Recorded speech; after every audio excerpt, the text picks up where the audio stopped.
Hello students, मैं Hrithik, welcome to my channel. So आज हम स्टार्ट करने वाले हैं चैप्टर फर्स्ट साइंस का एक्सरसाइज 1.1 ये class 11th। Clear? Question number 5 और क्वेश्चन नंबर 6 पर स्टार्ट करने जा रहे हैं। ठीक है, बेसिकली अभी जैसे कि आप देख सकते हैं कि मेरी जो क्लास 11 फर्स्ट चैप्टर है वो बहुत स्लो चल रहा है, तो इसकी वजह से अभी जो जितने भी मैंने वीडियोस बनाई है 10th और 9th की, उन सभी वीडियोस को मैं अभी स्टॉक मतलब जो भी चैप्टर्स का सभी चैप्टर्स को स्टॉक करूंगा। क्लियर? अभी सिर्फ ओनली मेरे चैनल आपको सिर्फ 11 क्लास की फर्स्ट चैप्टर की वीडियोस मिलेंगी। क्लियर? फिर फर्स्ट चैप्टर होने के बाद अपन 9th एंड 10th के स्टार्ट करेंगे। चलिए स्टार्ट करते हैं अपना एक्सरसाइज 1.1 का क्वेश्चंस। ठीक है, क्वेश्चन नंबर 5 में left list all the elements of following set. आपको फॉलोइंग सेट्स दे दिए, आपको उसमें देखना है कि मतलब कौन मतलब एलिमेंट दे दिए, उसके अंदर आपको बताना है मतलब देखना है कि कैसे कैसे कौन सा सेट आता है। ठीक है, सेट आपको फाइंड करना है। क्लियर? फर्स्ट नंबर पे क्या हमारा ए सेट दिया है, A equal X X such that X is an odd natural number.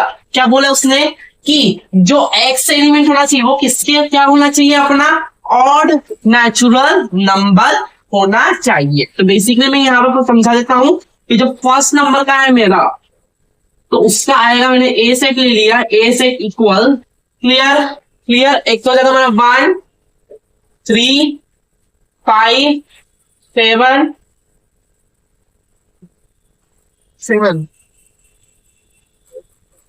9 and so all.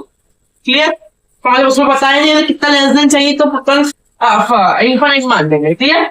चलो नेक्स्ट सेकंड नंबर क्या है, बी नंबर का set x such that x is an integer -1/2 x -1/2। हमेशा कहता है कि जो हमारा जो पॉइंट है इसको अपन सब्सिडेट भी पढ़ते हैं, और कोई लोग इसको कॉलम भी बोलते हैं। क्लियर? कोई लोग इसको कॉलम भी बोलते हैं और कोई लोग सब्सिडेट बोलते हैं, कि मैं इसको सब्सिडेट बोलता हूँ। क्लियर? तो आप किसको अगर इसको कॉलम बोले तो कोई बात नहीं, इसको कॉलम भी बोला जाता है और सब्सिडेट भी बोला जाता है। क्लियर?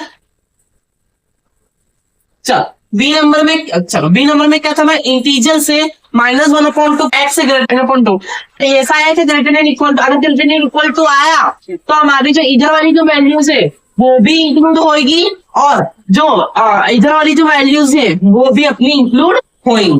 क्लियर? लेकिन अगर इक्वल टू का साइन नहीं है तो इसका मतलब ये दोनों वैल्यूज इंक्लूड नहीं है अपने सेट के अंदर। ठीक है,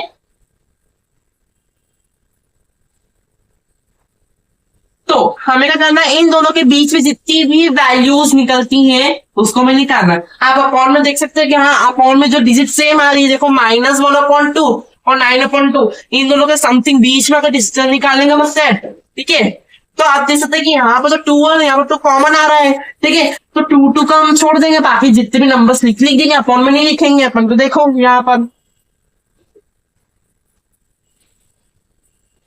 अब यहाँ पर देखो सिंपली क्या होगा, -2 को छोड़ दो क्योंकि 2 तो सब में कॉमन है।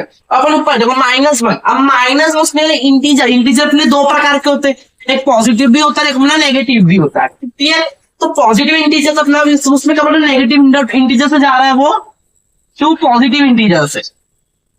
ठीक है, इधर से इधर जा रहा है। ठीक है, तो उसने क्या बोला कि -1 इंक्लूड नहीं होना चाहिए, तो -1 के बाद इधर क्या आता है, 0 आता है इस तरफ, फिर आता है 1, फिर 2, फिर 3, फिर 4, फिर 5। ठीक है, ऐसे से करते करते 9 तक आता है। समझ में आ गया? ठीक है, तो अगर आप इसके नीचे 2 लिख देंगे तो 2 तो सब में कॉमन रहेगा, इसलिए आप लोग को 2 नहीं लिखना है। समझ में आ गया? तो बेसिकली अपना सेकंड नंबर का आंसर क्या आ जाएगा, बी सेट का 0 1 2 3 4 5। क्लियर? समझ में आ गया? चल नेक्स्ट सी नंबर का, हमारा थर्ड नंबर का सी सेट का देखते हैं, एक्स 4। उसने क्या बोला है कि जो अपना इंटीजर है, हाँ देखो उसने क्या बोला कि x² greater than equal to 4। अब उसने कहा इंटीजर मतलब पता था आपको दो प्रकार के होते हैं, एक पॉजिटिव होता है, एक नेगेटिव होता है।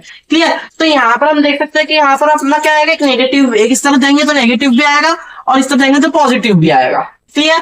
तो उसने क्या बोला है, बोल रहा है कि जो x है, जो हमारा एलिमेंट है, वो 2 बार रिपीट होना चाहिए, किसमें, प्लस में भी और माइनस में भी। देखो यहाँ पर थर्ड नंबर का कौन सा सेट है, सी सेट है, इक्वल। तो देखो एक बार आ जाएगा -2। क्लियर? समझ में आ रहा है? एक बार आ जाएगा -1, फिर एक बार जाएगा अपना 0, फिर एक जाएगा 1 एंड 2। तो यहाँ पर देख सकते हैं कि हमारे जो x के जो एलिमेंट है वो 2 बार रिपीट हो रहे हैं सेट में, एक बार पॉजिटिव में और एक बार नेगेटिव। क्लियर, समझ में आ गया। चल आगे बढ़ते हैं अपन 4th नंबर पर देखते हैं। D equals X such that X is a letter in the word loyal। ठीक है, लॉयल हमारा ये लिखा हुआ है, हमें सिर्फ डी मतलब कन्वर्ट करना है हमें सेट में। तो देखो यहाँ पर हमेशा ध्यान रखना, अगर आपको ऐसा वर्ड्स आ जाता है और उसमें 2 चीजें कॉमन है, जैसे 2 चीजें कौन कौन सी, एल ए और एक एल, तो एल को अपन 2 बार नहीं लिखते सेट में, कितनी बार लिखेंगे, दोनों को कॉमन लेंगे तो एल आएगा। तो एल एक बार ही लिखा जाता है। और एल किस प्रकार से लिखा जाता है, मैं आपको इंट्रोडक्शन बताया था। अगर हम किसी भी सेट में उसके एलिमेंट में अगर हम कैपिटल लेटर्स लिखते तो गलत हो जाता है। हमें किस प्रकार से लिखना सेट के अंदर, स्मॉल लेटर में आपको इंट्रोडक्शन में बताया। क्लियर, तो कैसे लिखेंगे अपन, यहाँ पर देखो मेरे कौन सा सेट है, हमारा डी सेट है, इक्वल क्या है हमारा लॉयल, एल पी ओ ये वाई ये ए, बस खत्म। ठीक है, एल ये ओ वाई ए, एल कॉमन छोड़, समझ में आ गया। चल आगे बढ़ते हैं अपन 5th नंबर का देखते हैं। बेसिकली हमने 5th नंबर का x is a month of a year not having 31 days.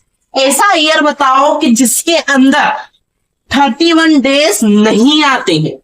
Clear, जैसे कौन कौन से मतलब मंथ है, ईयर है, देख लेते हैं। ई नंबर पर लिखेंगे सेट। एक तो पहला जगह फरवरी, उसके बाद होता है अपना अप्रैल, जून और सितंबर और नवंबर। क्लियर, ये हमारे ऐसे मंथ या ईयर हैं जो 31 डे इनमें नहीं होते, या तो 29 होते हैं, ठीक है, या तो 30 होते हैं, लेकिन 31 डेज नहीं होते। क्लियर, समझ में आ गया। चलो नेक्स्ट देखते हैं अपन कौन सा, लास्ट अपना 5th क्वेश्चन। सॉल्व, क्या बोला है कि x such that X is a consonant in the English alphabet which precede के। ठीक है, तो इसमें क्या बोला कि हमको ऐसे कॉन्सोनेंट चाहिए इंग्लिश अल्फाबेट के जो प्लेसिटो के। ठीक है, तो यहां पर अपना सेट आ जाएगा। ठीक है, तो देखो ये डी, ये सी, एक बी आ जाएगा और एच, जी, एच, ये जे।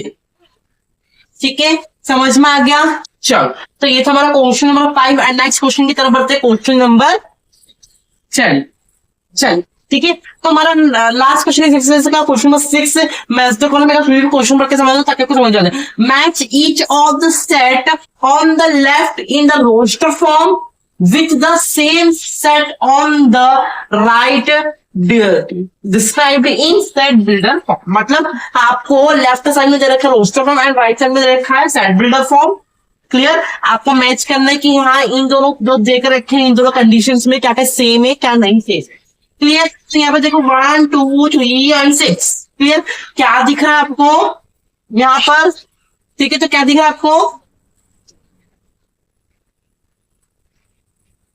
ये x is a natural number and divisible upon 6। ठीक है, 6 से डिविजिबल है अपना। क्लियर, समझ में आ गया। तो ये अपना है फर्स्ट नंबर का। क्या करूं यहाँ पर लिख देता हूं फर्स्ट नंबर। ठीक है, समझ में आया, ये अपना फर्स्ट नंबर का। सेकेंड नंबर क्या है अपना 2 और 3। क्या है 2 और 3? तो देखो x is a prime number and a divisible of 6। ठीक है, 6 से डिविजिबल है दोनों, तो ये आ जाएंगे हमारे prime number. Second number next. ठीक है, MATH नेक्स्ट। ठीक है, MATHEICS मैथमेटिक्स की स्पेलिंग है सिंपल, आप देख सकते हैं कि यहां से ये वाला है अपना थर्ड। क्लियर, इसका सेट है roster form and set builder form. Clear, next 1 3 5 7 9 simple, ये इसका है सी। सॉरी गड़बड़ हो गई। देखो सिंपली किसका है अपना फोर्थ नंबर सेकेंड नंबर का कि एक्स अगर x is odd natural number less than 10, ये अपना है फोर्थ नंबर। ठीक है, तो ये जो अपना मैथ्स द कॉन्स हमारा कंप्लीट हो चुका है। क्लियर, इस वीडियो में आपको कोई सी भी क्वेश्चन में दिक्कत हो मुझे जल्दी से जल्दी कमेंट करें, मैं आपको वापस से उस क्वेश्चन की वीडियो बना दूंगा, तो समझा दूंगा मैं। क्लियर, तब तक के लिए थैंक यू फॉर वॉचिंग। अगर आपको मेरी वीडियो अच्छी लगी तो लाइक सब्सक्राइब एंड कमेंट कीजिए। Thank you for watching the video.